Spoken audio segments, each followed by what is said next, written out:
इस particular session में हम लोग डिस्कस करेंगे सोम के काफी सारे क्वेश्चंस। अब जैसा कि आप सभी को पता है कि हमारा सोम बहुत हद तक कंप्लीट है, सारा कंप्लीट नहीं हुआ, बहुत सारे टॉपिक मतलब 2-3 टॉपिक रहते हैं। तो आज प्रैक्टिस करेंगे, जितना जल्दी आपकी तरफ से 50 क्वेश्चन कंप्लीट होंगे उतना जल्दी ये सेशन ओवर कर देंगे। और ये सारे जो 50 क्वेश्चन मैं आज लेकर आया हूँ वो सारे अपने एग्जाम पॉइंट ऑफ व्यू के रिगार्डिंग है, उसी लेवल के हैं। तो वैसे ही सॉल्व करना जिस तरह से एग्जाम में करोगे, और अभी नया नया सब्जेक्ट है तो मैं मानकर चलता हूँ कि तुम आराम से कर भी लोगे। तो question number 1 display to you on the screen. What the question is saying to you. Answer करेंगे सभी बच्चे। एंड रिक्वेस्ट शब्द तो मैं वैसे यूज कर रहा हूँ। आई एडवाइज एवरीबडी की सभी आंसर करना, जब भी मजा आएगा, और मजा है तो सब कुछ है।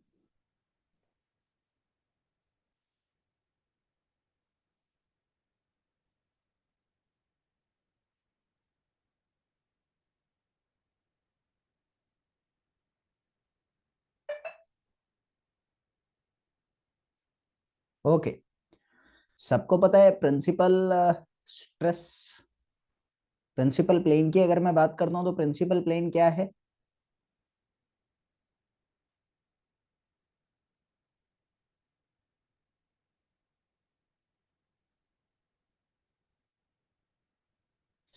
Okay, obviously the plane of the zero shear stress is called principal planes. I know everybody is correct regarding this particular question. Now next question displayed to you on the screen. What the question is saying to you, consider the following statements.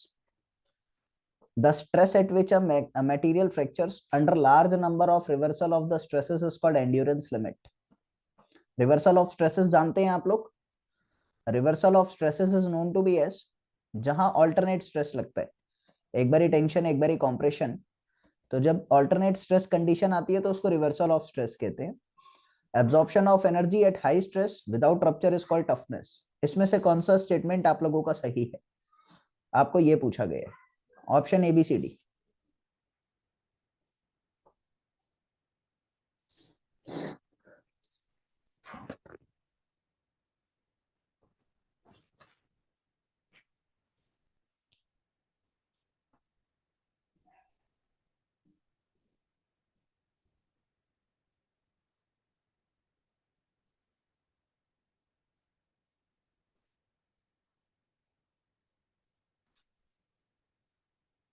Option number 3 की तरफ रुझान है बच्चों का।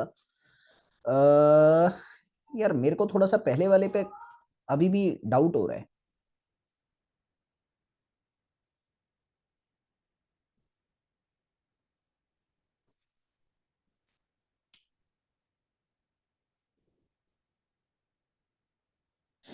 Question में आप लोगों को दिया हुआ है the stress eight which material fractures under the number of reversal of the stresses is called endurance limit। यहाँ बहुत कॉम्प्लिकेटेड क्वेश्चन है। It is very good to us कि रिवर्सल ऑफ स्ट्रेसेस कंडीशन में टोटल फैटिक स्ट्रेस आता है। आप लोग ये चीज पहले से ही जानते हो कि इसमें फैटिक स्ट्रेस आता है, क्लियर है? तो ये तो ठीक है, बट यार आपको ये तो पता है कि एंड्योरेंस लिमिट पे फेलियर नहीं होता। एंड्योरेंस लिमिट पे आपका मटेरियल फेल नहीं होता, उसमें उसमें फ्रैक्चर नहीं आता उस पर्टिकुलर टाइम पे। भाई हम मानकर चलते हैं कि एंड्योरेंस लिमिट पे तो मटेरियल इनफाइनाइट लाइफ के लिए चलता है, एक जो कांस्टेंट स्ट्रेंथ गेन करना होता है वो होता है एंड्योरेंस लिमिट। तो मैं कहता हूं कि फ्रैक्चर नहीं डेवलप होता, और यहां कह रहा है कि फ्रैक्चर डेवलप है। तो पहला स्टेटमेंट गलत है, दूसरा एकदम सही है। According to me second is the correct answer. Are you getting the word? मतलब समझो जो मैं कहना चाह रहा हूं। ज्यादातर स्टूडेंट्स ने 3 बोला, बट एक्चुअल में पहले स्टेटमेंट में फ्रैक्चर शब्द आया था, वो बहुत अच्छा था। ठीक है, क्वेश्चन बहुत प्यारा था। नेक्स्ट क्वेश्चन कहता है if a body is stressed within the elastic limit, the lateral strain bears a constant ratio to be the lateral strain, linear strain. This constant is known to be as what? Option number A, B, C, D. Solve it. उसको हम क्या कहते हैं, जल्दी करेंगे।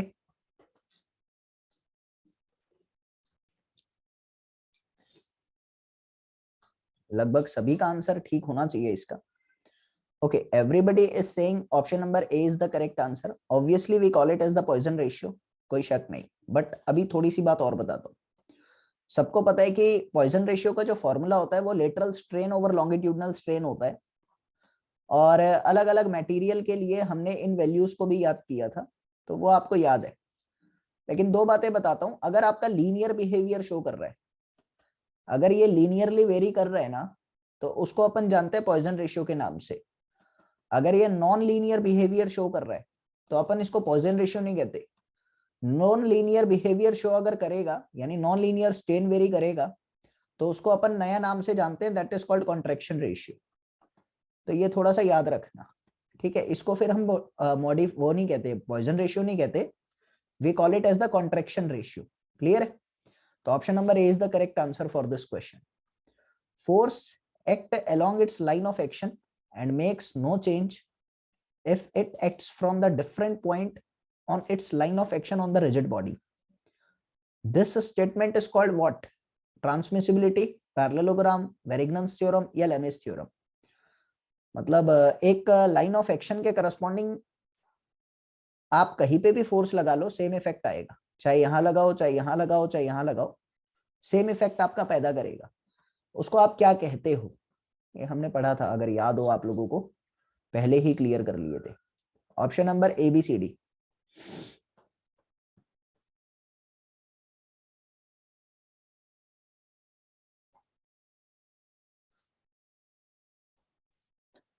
सभी answer करेंगे और बहुत जल्दी जल्दी करेंगे। बहुत बढ़िया, बहुत बढ़िया। तो I am saying ladies and gentleman, according to you its correct answer is option number A, और इसको अपन जानते हैं लॉ ऑफ ट्रांसमिसिबिलिटी के नाम से। Sorry, law of transmissibility. अभी पैरेललोग्राम आपको आना चाहिए, लेमिस थ्योरम आनी चाहिए, वेरिग्नन्स हमने पढ़ा था कि sum of the moment, sum of moment is equal to net moment, है ना? ऐसा ही कुछ हमने पढ़ा था। ओवरऑल अगर मैं बात करूं तो ये सेंटर वो ग्रेविटी वाले चैप्टर में अपन ने डिस्कस करी थी, तो सारी थ्योरम आनी चाहिए आप लोगों को। नेक्स्ट क्वेश्चन कहता है कि अगर टी टॉर्क है, एम मोमेंट है, तो shaft is subjected to what? T torque है, एम मोमेंट है, तो shaft is subjected to what? Shaft मतलब क्या लग सकता है शाफ्ट के अंदर?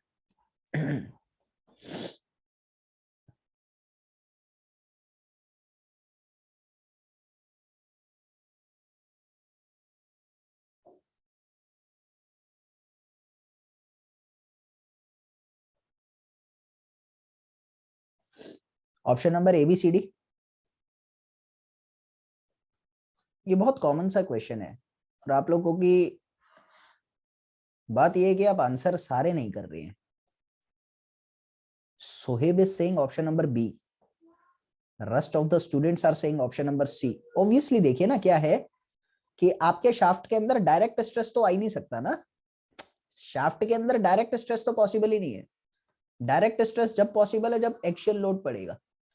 तो एक्सियल फोर्स तो, ट्विस्टिंग मोमेंट तो होता ही एक्सियल तो नहीं होता ना, अपर सरफेस के परपेंडिकुलर डायरेक्शन पे लगता है। तो डायरेक्ट तो आ ही नहीं सकता ना, ये तो पॉसिबल ही नहीं है। तो मैंने कहा अगर डायरेक्ट नहीं आ सकता तो प्रिंसिपल भी नहीं आ सकता, क्योंकि प्रिंसिपल वो है जहां शियर स्ट्रेस जीरो है। जहां शियर स्ट्रेस जीरो होगा वहां प्रिंसिपल जीरो होगा। और आप तौलिए को निचोड़िए, मैंने आपको पहले ही बताया था, whenever you will be going to do this kind of action, तो इस पर्टिकुलर सरफेस पे शियर आ रहा है और बेंडिंग तो आता ही है। तो option number C is actually the correct answer for this question. Got it? ये छोटी सी बात समझकर चलना, काम की बात है। अभी मेरे पास यहां पर बात आती है, दो तीन चीजें और बता देता हूं। अगर आप लोगों का टॉर्क और मोमेंट लग रहा है, तो वहां पर इक्विवेलेंट, मतलब फाइनल कह लो या रिजल्टेंट कह लो, इक्विवेलेंट मोमेंट क्या होगा? उसका फॉर्मूला आपको आना चाहिए, half of M plus root of M square plus T square. ये फॉर्मूला अभी याद कर लो, काम आएगा आप लोगों के। और इसी की जगह अगर आपसे ये पूछे कि इक्विवेलेंट टॉर्जन कितना आ रहा है, इक्विवेलेंट टी कितना आ रहा है, तो वो आएगा आप लोगों का root of M square plus T square. ये याद रखेंगे दोनों फॉर्मूले, ठीक है। Next question is given to you as principal stress of 100 kilopascal act on two perpendicular faces of the rectangular और normal stress on 45 degree plane पर कितना होगा? एक रेक्टेंगल है आपके पास, यहाँ 100 लग रहा है, यहाँ 100 लग रहा है, 45 डिग्री प्लेन पर कितना स्ट्रेस होगा ये तुमसे पूछ रहा है। ऑप्शन नंबर ABCD, और नॉर्मल स्ट्रेस पूछ रहा है।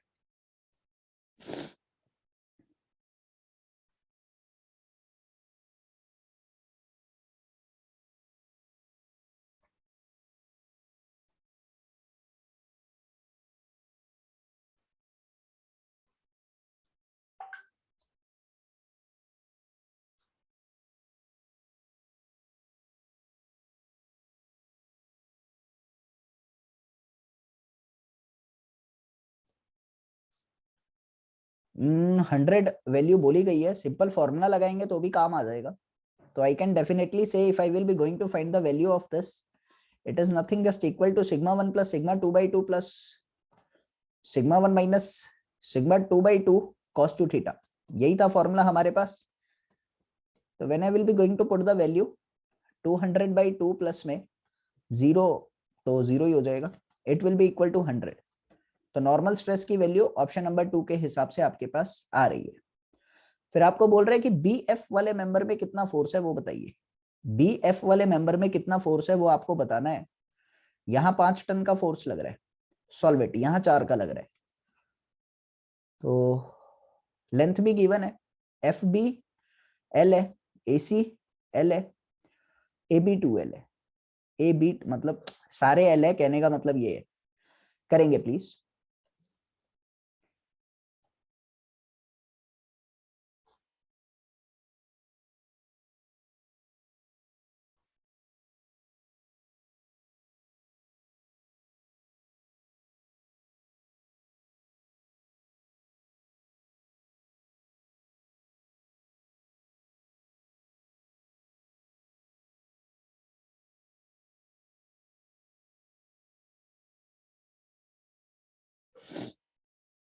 बहुत इजी क्वेश्चन है, देखी जाए तो आंसर करेंगे।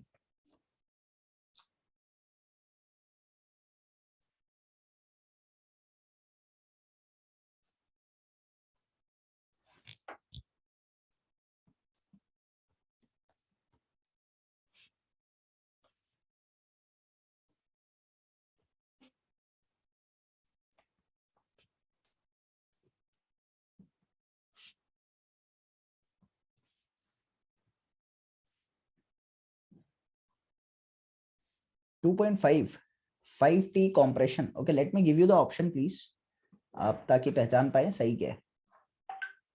4.5 है, 4 है, 4 मतलब 4.5 कॉम्प्रेशन में भी है। ऑप्शन नंबर डी जो आपके पास आ रहा है दैट इज 4.5 टन कॉम्प्रेशन। ये नहीं, ऑप्शन ABCD में बोलिए मुजफ्फर, 4.5 के 2 ऑप्शन है।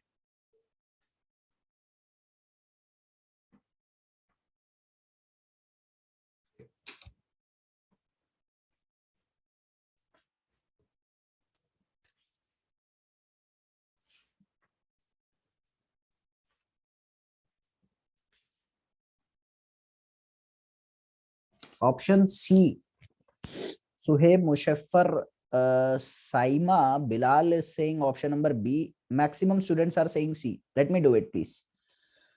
I know one thing. First of all, I need to go with the reaction determination. So how can I do that? Directly कर रहा हूँ मैं, 5 टन है, this और this टूटेगा, obviously टूटेगा। तो when I will be going to solve it, तो मैंने मोमेंट ले लिया RA into 2L is equals to 5 into L। ऐसा कुछ आ रहा है क्या?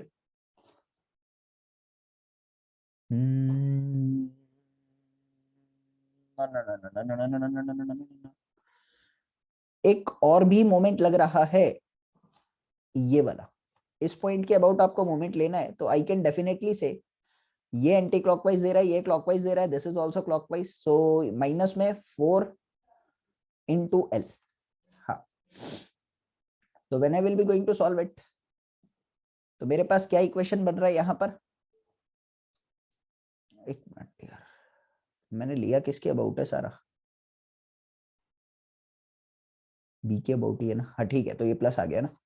तो आर ए का वैल्यू मेरे पास कितना आ रहा है सॉल्व करने के बाद, R A will be equal to 0.5 और आर बी मेरे पास आ रहा है, that will be equal to 4.5। R A equals to 0.5। एक मिनट यार,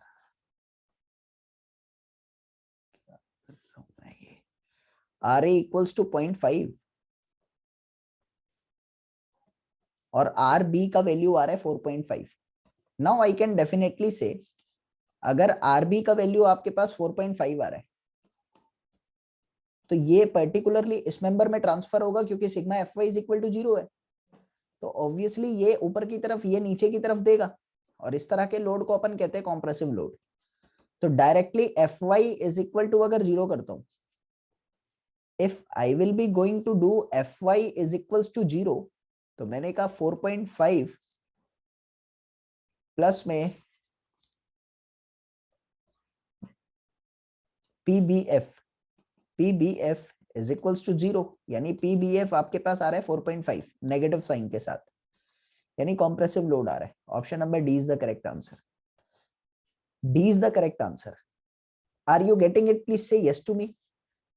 मुझे थोड़ा सा कॉन्फिडेंस कम आ रहा है इस बात को लेकर, क्योंकि मैं देख रहा हूं जब मैं चैप्टर में भी क्वेश्चन सॉल्व करवा रहा था तो भी आपकी प्रॉब्लम थी, और अभी भी इसका क्वेश्चन आया तो भी आप लोगों ने गलत किया है।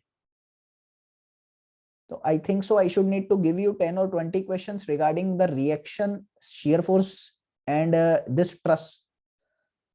तो I will give you the worksheet.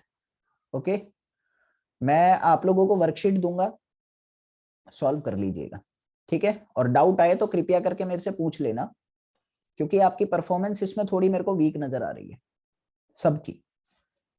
If tension in the cable supporting a lift moving downward is half the tension when it is moving upward, यानी एक लिफ्ट है, जब वो नीचे जा रही थी तो यहाँ पर टेंशन की वैल्यू T1 थी, जब ये ऊपर जा रही है तो यहाँ पर टेंशन की वैल्यू T2 है। It is given to me कि 2T इज इक्वल टू में 2 टाइम्स ऑफ T1, ये दिया हुआ है। तो पूछ रहे कि एक्सेलरेशन कितनी है, नीचे आने की या ऊपर जाने की, एक्सेलरेशन कितनी है। सॉल्व इट, इजी क्वेश्चन है।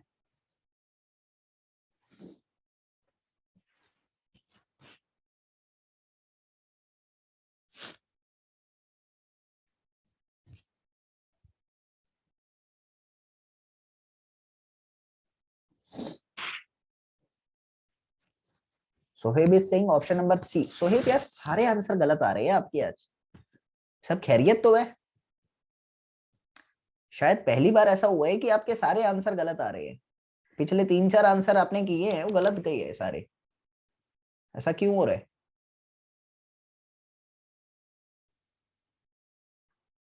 एक बार मेरे से कांटेक्ट कर लेना सोहेब, लेक्चर खत्म होते ही मुझे फोन कर लेना।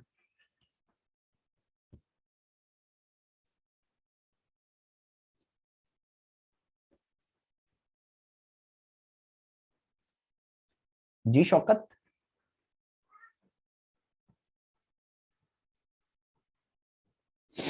आपकी आवाज नहीं आ रही है ब्रदर।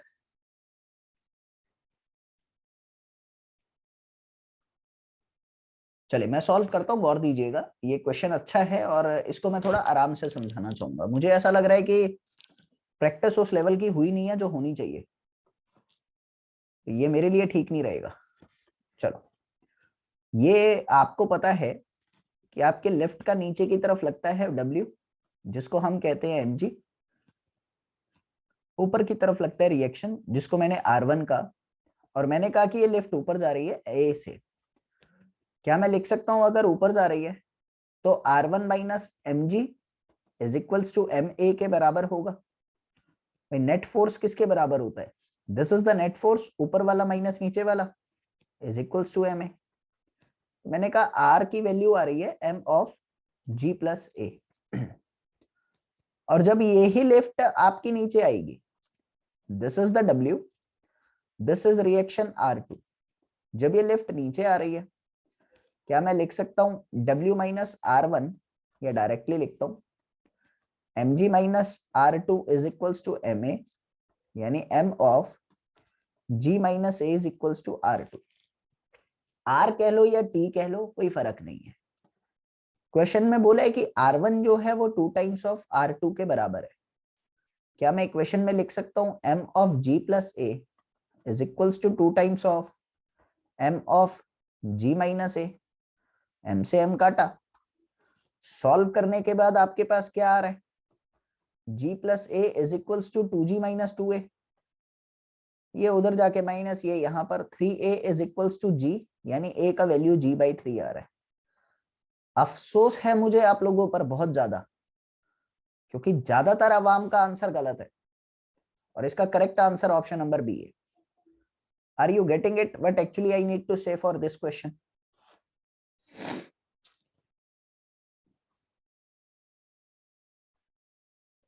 से यस टू मी। कोई भी डाउट हो तो पूछ सकते हैं आप, लेकिन इसके लिए यस करो, बहुत आराम से चलते हैं अपन। चलो हुजैफा, आप रोज नहीं आते हैं बच्चे, आपको बोला गया यहाँ reaction and bending moment point A पर क्या होगा, ये तो कुछ ज्यादा आसान है, जल्दी सॉल्व करेंगे। According to you what is the correct answer for this question? Reaction and bending moment point A पर क्या होगा?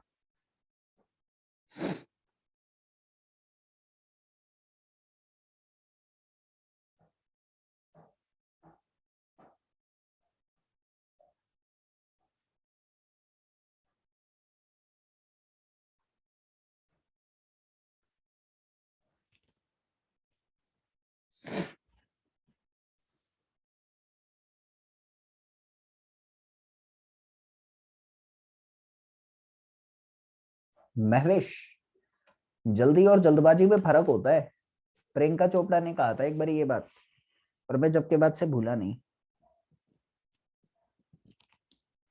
तुम ना करो ऐसा।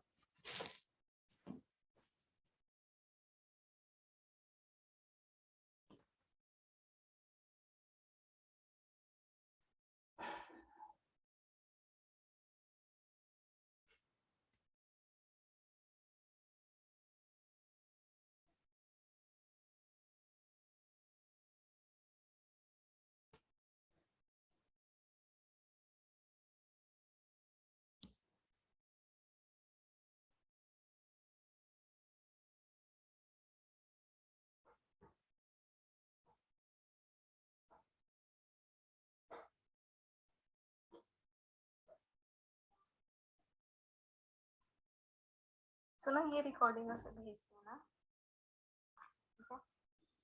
आईफोन क्रॉस प्लीज प्लीज मेरा। ऐसा क्या हो गया कि ये माँ वाली बात एक हफ्ते बाद याद आई जब मैंने मैसेज किया था, तभी याद नहीं आई। लाइक करी है, इसे भी जरिया बना लिया अपने झूठ को जस्टिफाई करने के लिए। हिपोक्रेट होते हैं लोग लिटरली। अगर तुम्हें लगता है कि मैं तुम्हारी माँ को और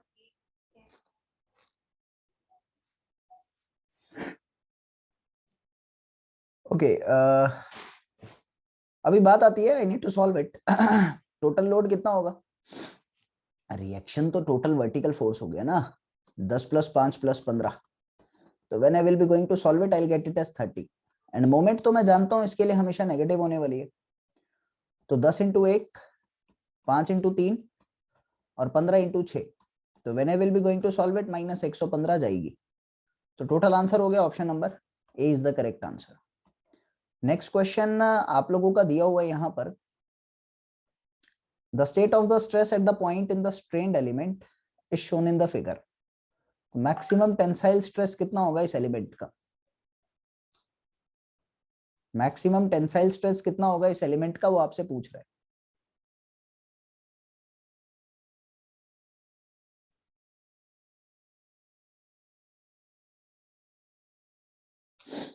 सॉल्व इट प्लीज।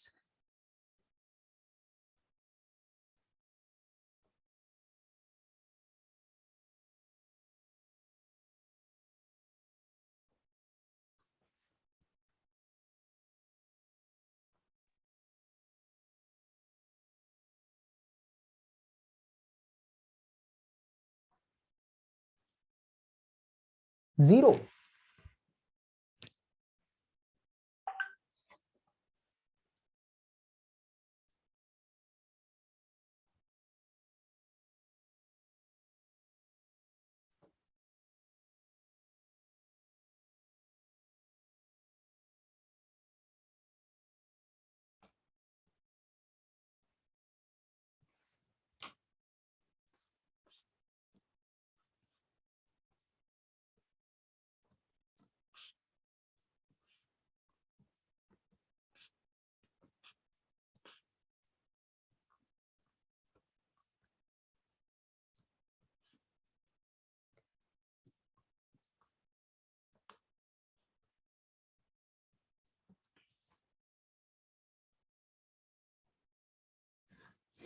यार जीरो कैसे आ सकता है?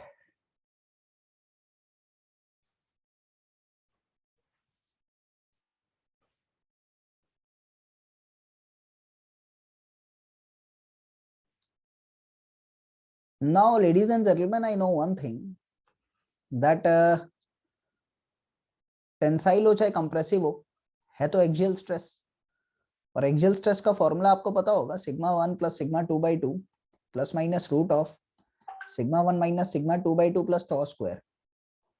तो अब ये तो देखिए सिग्मा 1 सिग्मा 2 तो कुछ है नहीं, रूट ऑफ टॉ स्क्वायर तो मैं ये लिख सकता हूँ 10 का square, that is equal to 10। तो ऑप्शन मेरे पास इसका सॉल्व करने के बाद ऑप्शन नंबर डी आ रहा है यार, क्या हो रहा है ये? Option number D is the correct answer for this question.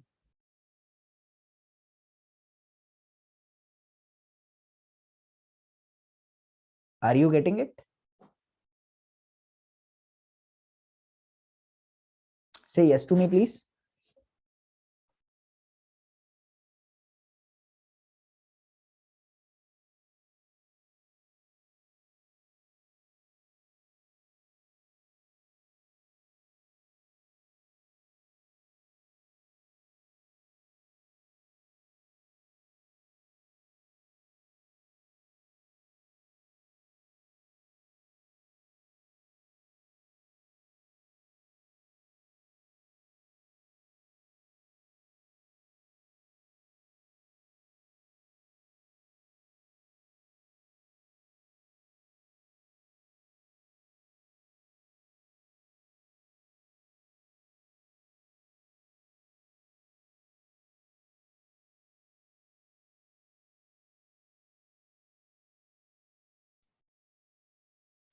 अगला क्वेश्चन आप लोगों की स्क्रीन पर है।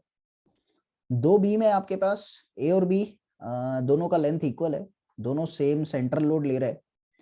बीम ए जो है वो फिक्स एंड सपोर्ट है, बीम बी जो है वो सिंपली सपोर्टेड है। तो बीम ए का डिफ्लेक्शन बी के रिस्पेक्ट में क्या होगा? ये तो यार अपने को याद है, याद है अपने को। Can you please tell me the answer of this particular question? Formula याद है अपने को, मतलब ये याद करना है। क्या आपको याद है?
Obviously 1/4 is the correct answer for this question and everybody is saying correct. ये होता है होता है delta fix by delta simply supported आपका 1/4 होता है, ये आपको याद करना है। नेक्स्ट क्वेश्चन कहता है एक इन्वर्टेड टी सेक्शन है, शियर फोर्स एफ लग रहा है, तो मैक्सिमम शियर स्ट्रेस कहाँ लगेगा? Option A B C D. Maximum shear stress कहाँ लगेगा वो आपको बताना है। बहुत इजी क्वेश्चन है, जल्दी करेंगे please.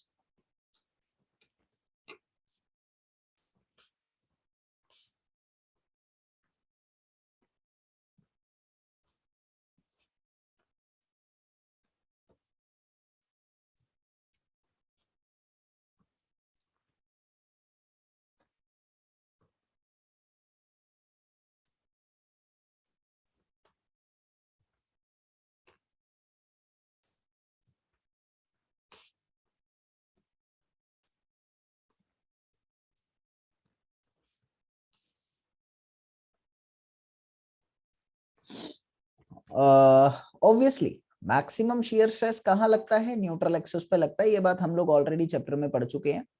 So ladies and gentlemen, इसका correct answer option number 3 है. For a simply supported beam of span length, shape of the shear force diagram will be rectangle of length L. तो if the beam is subjected to what? करेंगे please.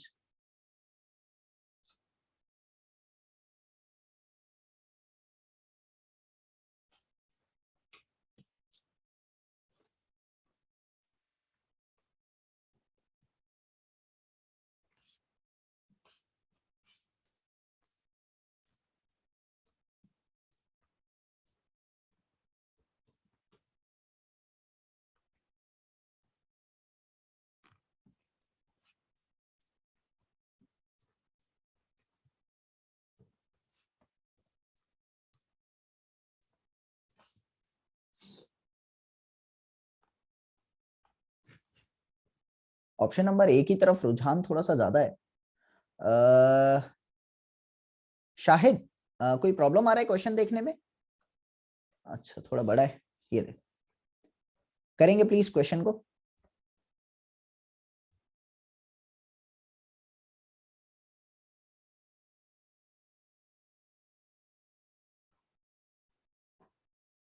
I know one thing कि जब हम लोगों को shear force diagram rectangle चाहिए होता है तो सिंपली सपोर्टेड बीम के अंदर मोमेंट की जरूरत होती है. ऑब्वियसली ऐसा होता है. तो अगर बीम के अंदर मोमेंट की जरूरत होती है तो क्या है, मतलब क्लॉकवाइज या एंटी क्लॉकवाइज जो भी है, मोमेंट चाहिएगा. तो option number C is the correct answer. Find minimum diameter of the steel wire which is used to raise the load of 2000 Newton if stress in the rod does not exceed 95. आपको ये बताना है. करेंगे please.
आपने जिस व्यक्ति को call किया है वो अभी दूसरे कॉल पर.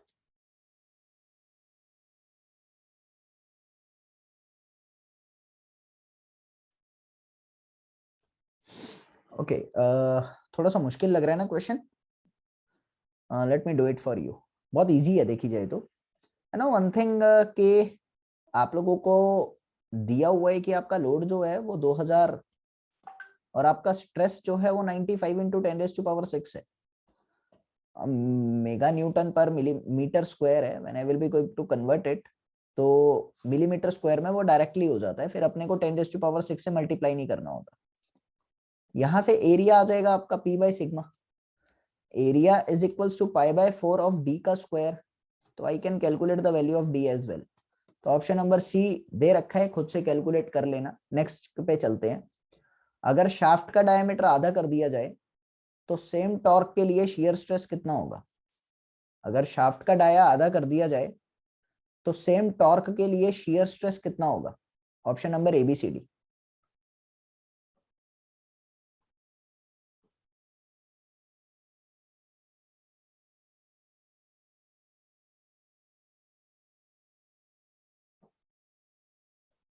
इजी क्वेश्चन है ये बहुत ज्यादा।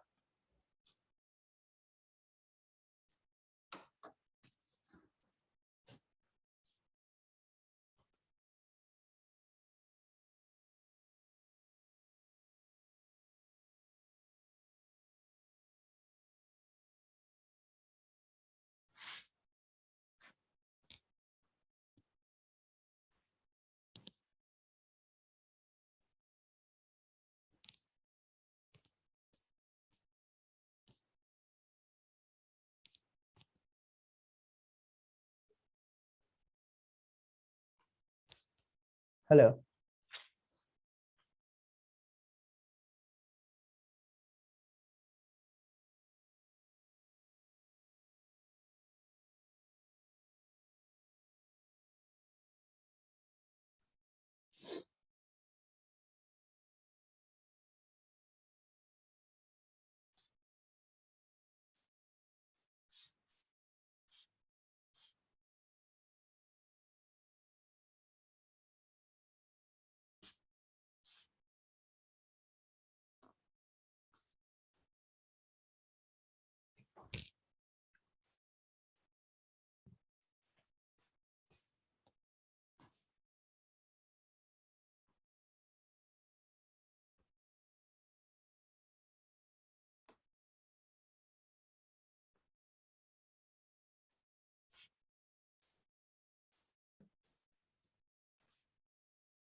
अरे क्या कर रहे हो यार, सेम कैसे हो सकता है? क्या कर रहे हो तुम लोग? एक बात बता, तुम्हें भी पता है ना, सुबेरे पढ़ा है ना तुम लोगों ने कि टॉ इज इक्वल्स टू में 16t by pi D cube. क्या मैं लिख सकता हूँ tau is inversely proportional to D cube? और tau one upon tau two क्या है? D two cube by D one cube. तो अगर आप लोग देखो तो हाफ कर रहे हो ना आप, डायमीटर को हाफ कर रहे हो ना, तो आई कैन डेफिनेटली से 8 टाइम्स ऑफ टॉ वन आ जाएगा ना, टॉ टू। तो आंसर क्या है? ऑप्शन नंबर ए है। क्या कर रहे हो यार, ये सेम सी कैसे आ सकता है? मतलब बहुत इजी क्वेश्चन है, कंसेप्ट तुम्हारे क्लियर नहीं है ऐसा लग रहा है मेरे को। अगले क्वेश्चन में कह रहे हैं कि एक टेपरिंग बार है, एंड सेक्शंस का डायमीटर d1 और d2 है, और एक यूनिफॉर्म क्रॉस सेक्शन का डाया d है, सेम लेंथ है, उस पे एक्सियल पुल लग रहा है सेम। जब दोनों ही बार्स का extension, both the bars will have the same extension, अगर d किसके बराबर होगा? हाँ, दोनों ही बार में एक्सटेंशन सेम आए, d किसके बराबर होना चाहिए? करेंगे प्लीज। बहुत इजी है, बहुत इजी है। Option A B C D.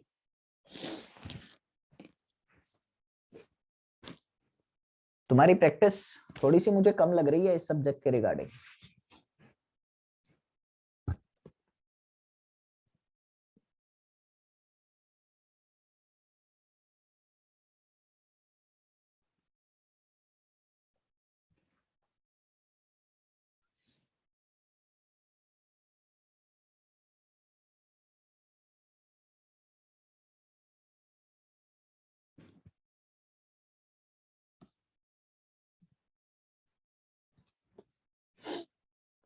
Option number B correct है अकॉर्डिंग टू यू। ऑब्वियसली ना, I know one thing, P L by A ही होता है। A is pi by 4 of D square E, और मैं जानता हूं इसका फॉर्मूला था पी एल 4 पी, मतलब पाई बाय 4 ऑफ d1 d2 का रूट और ऑफ ई, सॉरी ऐसा।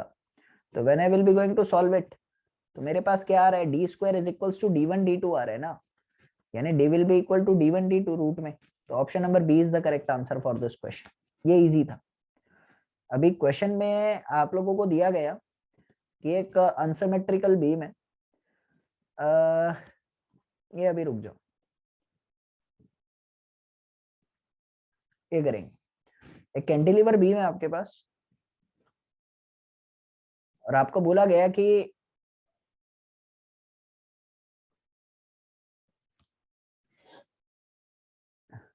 डाउनवर्ड ट्रांसवर्स लोड लग रहा है, तो अपर लेयर में क्या आएगा, जल्दी करेंगे और ये आंसर किसी का गलत ना हो जाए प्लीज। ये आंसर कोशिश करिएगा किसी का गलत ना हो।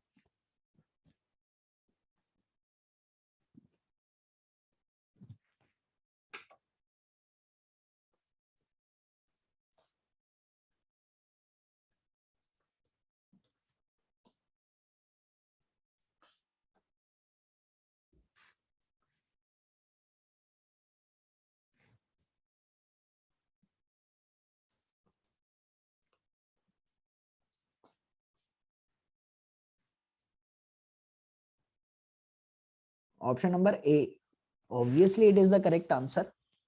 Option number A is the correct answer. तो मतलब होता ही है, जब कैंटिलीवर जाता है तो ऊपर टेंशन नीचे कॉम्प्रेशन आता है, तो ऑप्शन नंबर ए करेक्ट है।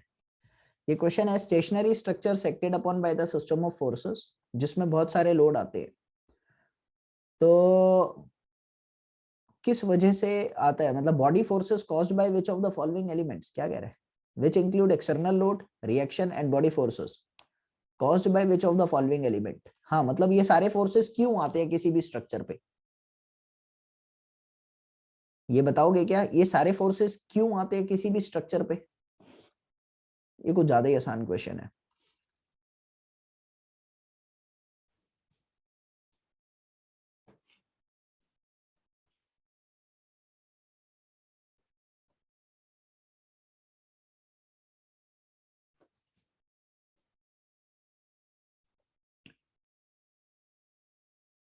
ऑब्वियसली किसी भी स्ट्रक्चर पे ये सारे फोर्सेस जब भी आते हैं जब आपका लोड वेट लग रहा होता है ना, लोड कह लो या वेट कह लो।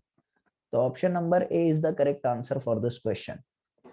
Next question is a point load at shear centre includes, अभी पढ़ाया नहीं है, थोड़ा सा इसको छोड़ दो, मैं पढ़ा दूंगा इसको, अभी shear सेंटर का कंसेप्ट हुआ नहीं है आपका। अगले क्वेश्चन पे आते हैं, for a beam subjected to point load shear force between two point is what, दो पॉइंट लोड के बीच में shear force कैसा रहता है। ऑप्शन ABCD, बहुत इजी क्वेश्चन है, जल्दी करेंगे।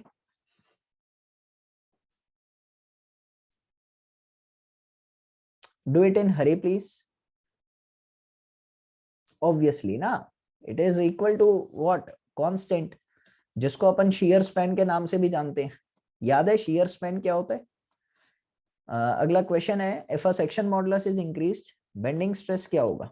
अगर सेक्शन मॉडुलस बढ़ रहा है तो बेंडिंग स्ट्रेस पे क्या फर्क आएगा।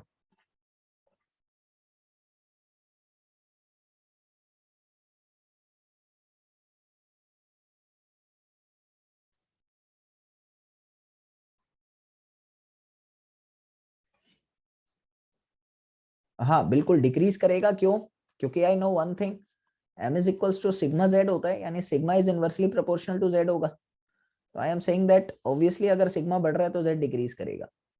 Principal planes are planes having what, principal plane वो प्लेन है जहां पे क्या होता है, मतलब ये तो बहुत आसान है ना, प्रिंसिपल प्लेन पे क्या होता है, सभी ठीक कह रहे हैं, मतलब अभी समझ में आ रहा है कि तुम किस लेवल के क्वेश्चन अटेम्प्ट करते हो और किस लेवल के करने चाहिए। मैं वर्कशीट भेजूंगा, कृपया करके सारे सॉल्व कर लेना उसको, नहीं तो मजा नहीं आएगा तुमको बिल्कुल भी पेपर देके। And analyzing a plane truss by the method of section, the section can be cut such that there are not more than what, एक सेक्शन जो हम कट करते हैं, ये मैंने पढ़ाया नहीं है बट कॉमन सेंस का क्वेश्चन है, एक सेक्शन पे कितने अननोन फोर्सेस होना चाहिए,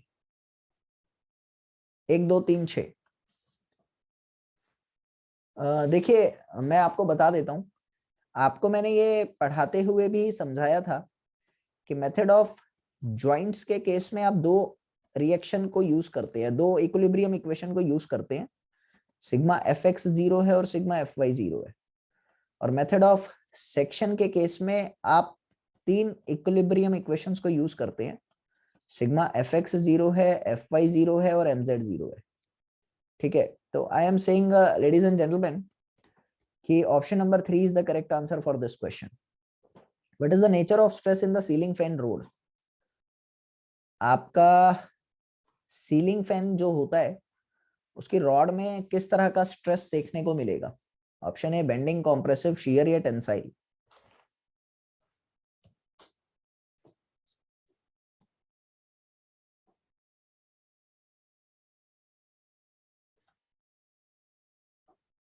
ऑब्वियसली ना, जैसे ये मान लीजिए आपका सीलिंग फैन है, अब इसकी रॉड में तो लोड नीचे लग रहा है ना, तो it will be in tension obviously, ये खिंचाव पैदा करेगी अपने अंदर। तो definitely option number B is the correct answer of this question. For simply supported beam uniformly distributed load है, मैक्सिमम डिफ्लेक्शन कितना?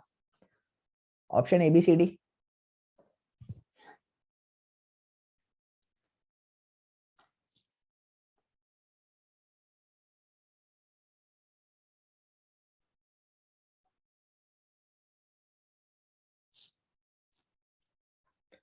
ओके, सबको याद है कि जब अपने पास यूनिफॉर्मली डिस्ट्रीब्यूटेड लोड होता है तो उस केस में, सिंपली सपोर्टेड बीम के केस में, आपका 5/384 WL4/EI फॉर्मूला होता है, and we need to learn it. Option number C is the correct answer.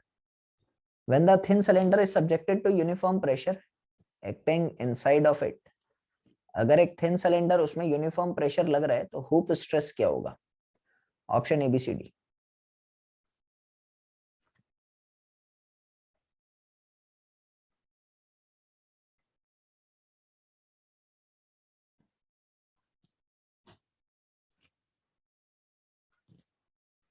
सारे करेंगे please answer.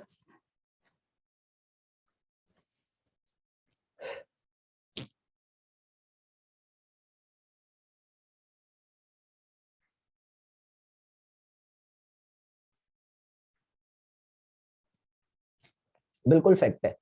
I know one thing, अगर याद भी हो, सिग्मा एच का वैल्यू था PD/2T और सिग्मा एल का वैल्यू था PD/4T, तो ये 2 टाइम्स है ना, तो option number C is the correct answer.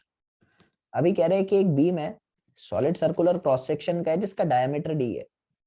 अगर उस सेक्शन पे शियर फोर्स F लग रहा है तो मैक्सिमम शियर स्ट्रेस कितना आ सकता है, वो आपसे पूछ रहा है। ऑप्शन ABCD। Solve it please.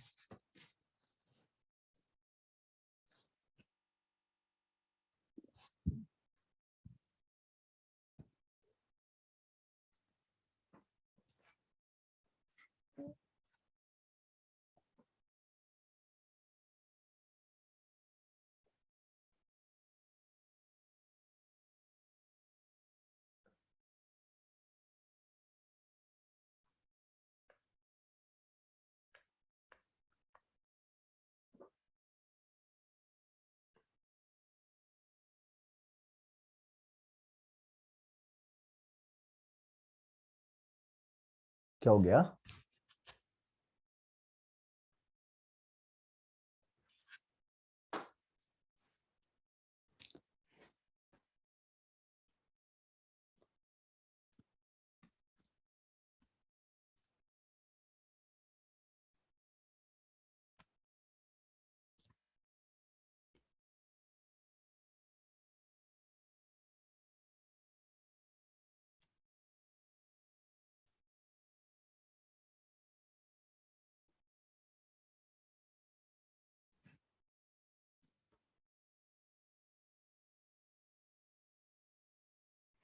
Option number B की तरफ थोड़ा सा रुझान ज्यादा है।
देखते हैं।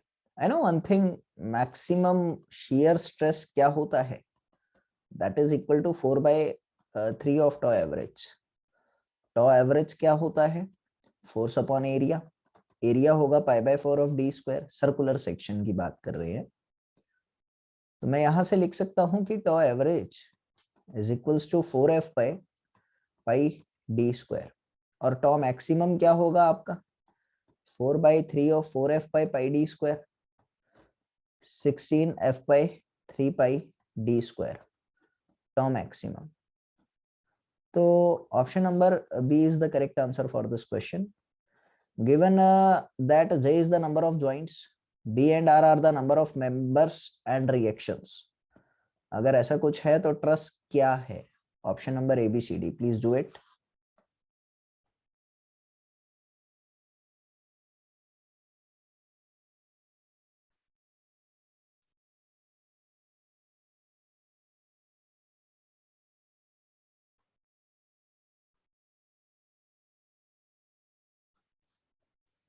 ये अच्छा है, इजी क्वेश्चन है, करेंगे।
Let me do it for you. I know one thing.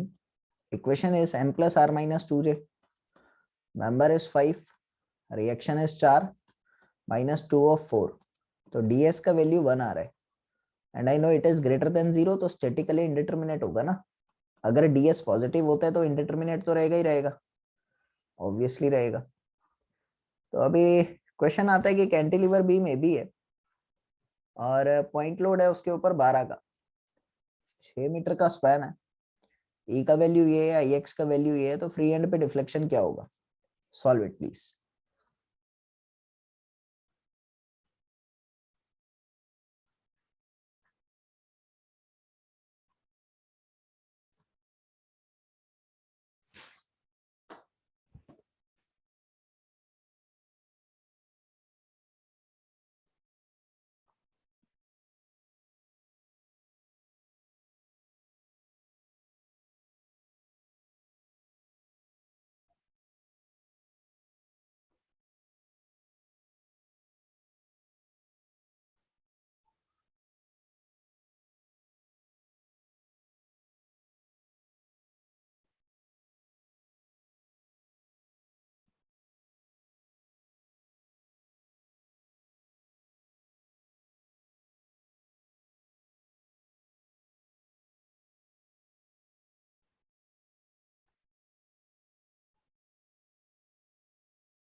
अरे आंसर करो यार। I know one thing that is equal to PL³/3 होता है, फॉर्मूला है। तो मैं चैट नहीं कर रहा यार, एक्चुअली में क्या है कि वो गाड़ी खरीदी थी हमने, तो वो गाड़ी वाला आया नहीं, मतलब गाड़ी डिलीवर हो गई है, मुझे कुछ बताया नहीं उस गाड़ी के अंदर। तो मैं उसी के लिए बोल रहा था कि भाई आगे बता के जाओ यार क्या है क्या नहीं। तो आई नो वन थिंग, W का वैल्यू सारी चीजें पुट कर लोगे ना? यस करो जल्दी से। Can you do this? Can you do this? Please say yes to me. Can you do this? सभी यस करो, फॉर्मूला पता लग गया, जस्ट वैल्यू पुट करना है और आंसर आ जाएगा आप लोगों का। चलो अभी नेक्स्ट क्वेश्चन पे चलते हैं फिर direct. What the next question is saying to you, for the same cross sectional area dash shaft have higher strength and rigidity than dash. Common sense की बात है, जल्दी करेंगे, जल्दी करेंगे प्लीज। हाँ, हॉलो का ज्यादा स्टेबिलिटी और स्ट्रेंथ होता है as compare to solid. Next question पे चलते हैं। When both the ends of the column are fixed, crippling load F है, एक एंड फ्री है, तो क्रिपलिंग लोड क्या होगा? एक एंड अगर फ्री कर दिया तो क्रिपलिंग लोड क्या होगा? Option ABCD।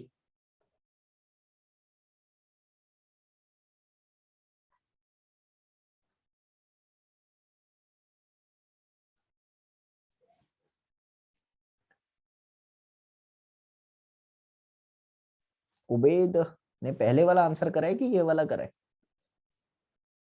F/2 हल।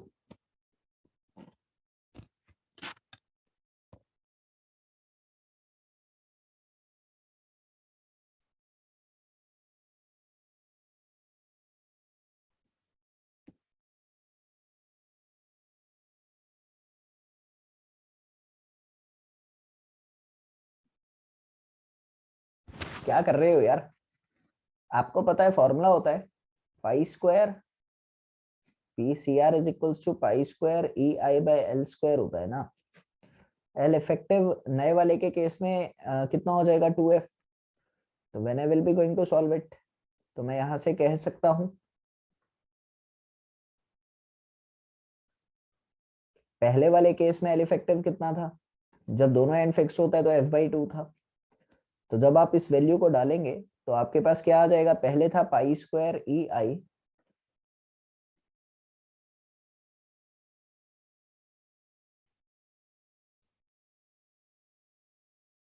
बाय L/2 का होल स्क्वायर, और दूसरे वाले केस में 2 टाइम्स ऑफ L है। जब डिवाइड करूंगा तो F/16 आ जाएगा ना। Are you getting it? या इतना भी नहीं करना तो बहुत सिंपली सी कर सकते हैं अपन कि PCR is inversely proportional to L²।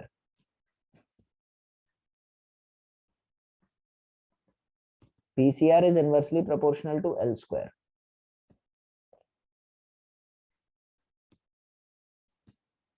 Common सी बात है ना। तो मैंने यहाँ पर कहा PC1 इंटू में L2² इज इक्वल्स टू में P2 इंटू L1²। तो P/16 आ रहा है। Next question. तो क्वेश्चन में बोला गया, जल्दी से मैच करके आंसर करेंगे प्लीज। इसको मैच करके आंसर करेंगे। What is the correct answer for this question?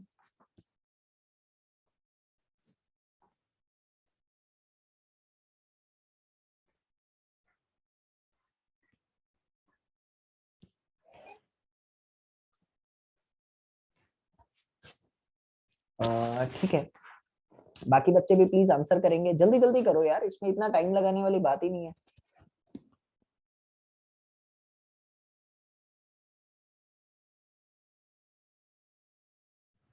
चलो, maximum students are saying C. Young's modulus normal strain के काम आता है, कॉमन सेंस की बात है, I know one thing. Modulus of rigidity shear strain के काम आता है, बल्क मॉडुलस वॉल्यूमेट्रिक के काम आता है, और डी जो है वो ट्रांसवर्स पॉइजन रेशियो हो गया।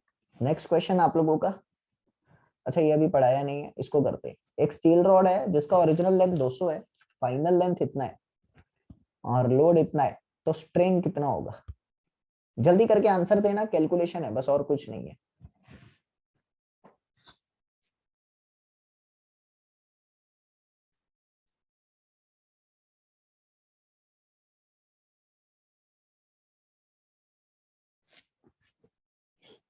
स्ट्रेन कितना होगा इस बॉडी में?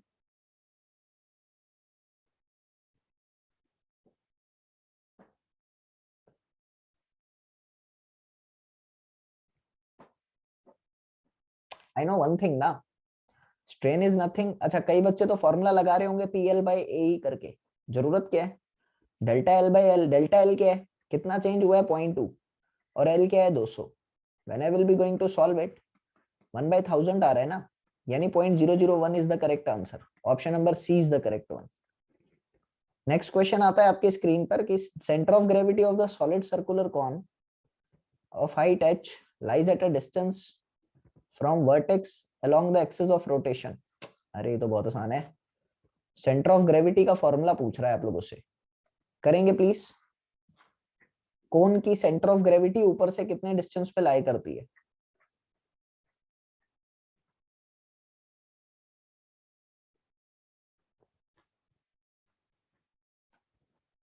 कोन की सेंटर ऑफ ग्रेविटी ऊपर से कितने डिस्टेंस पे लाई करती है, ये आपको याद करना है। This is height h, this is the point that is at a distance of h/4, and this is the point that is at a distance of 3h/4। तो option number B is the correct answer, यही है बस। Are you getting it? Next, when two surfaces are in contact with each other during motion, it requires more force even on horizontal surface to move, which is due to friction, but frictional forces does not depend on what? Frictional force इसमें से किस पे depend नहीं करता? Can you please tell me? Newton के 4 law लिखवाए थे मैंने, उन चारों में से एक है ये। चलो बहुत बढ़िया, everybody is saying option number D. और ये हमको पता भी है कि फ्रिक्शन फोर्स कभी भी एरिया पे डिपेंड नहीं करता, it is independent on area. Next question क्या कहता है, एक रिजिड बॉडी इक्विलिब्रियम में कब हो सकती है? ये कुछ ज्यादा आसान है। एक रिजिड बॉडी इक्विलिब्रियम में कब हो सकती है? फोर्सेस का मैग्नीट्यूड सेम हो, फोर्सेस का मैग्नीट्यूड सेम हो, सेम लाइन ऑफ एक्शन हो, फोर्सेस का मैग्नीट्यूड सेम हो, सेम लाइन ऑफ एक्शन हो, सेम सेंस के हो, सेम सेंस मतलब सेम नेचर, और या ऑपोजिट नेचर के हो। नहीं, एग्जाम इसके साथ करना है भाई अपने को, अहमद भाई, इस ऑप्शन के साथ करना है।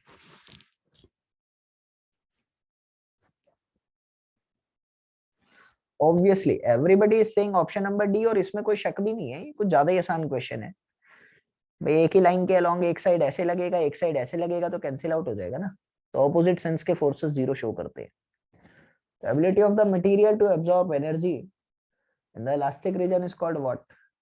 मटेरियल जो, क्या है ये, खुद तो बहुत आसान क्वेश्चन है, जल्दी करेंगे। इलास्टिक रीजन में जो मटेरियल आपकी एनर्जी को स्टोर करता है उसको आप क्या कहते हैं? रेजिलेंस, पक्का। तो option number B is the correct answer, कि इलास्टिक रीजन में होता है तो रेजिलेंस कहलाता है, और आफ्टर इलास्टिक रीजन यानी बिफोर फ्रैक्चर होता है, बिफोर फ्रैक्चर, तो वो टफनेस कहलाता है। ठीक है, चलो नेक्स्ट क्वेश्चन क्या कहता है आपका, in case of horizontal beam loaded under bending, the point of inflection और contraflexure corresponds to the point where what? Contraflexure point क्या होता है? This is the last question of today's session.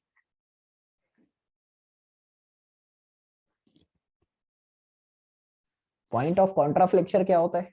बहुत बढ़िया, option number B is the correct answer for this question. I hope ladies and gentlemen you got everything regarding the today's session, and I need to tell you 10 question और बचे हुए हैं, कर लीजिएगा, आसान वाले हैं, ज्यादा मुश्किल नहीं है, और मैं वर्कशीट दूंगा, कृपया करके सॉल्व कर लेना। ठीक है, तो अभी चलता हूँ, बाय।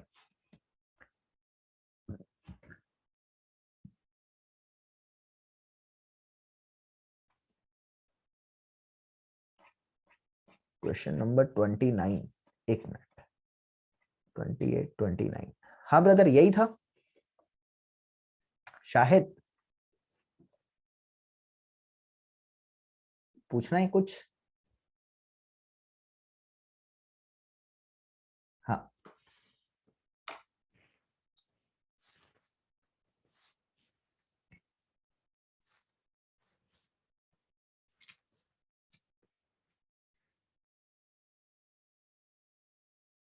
हो गया, चल बाय।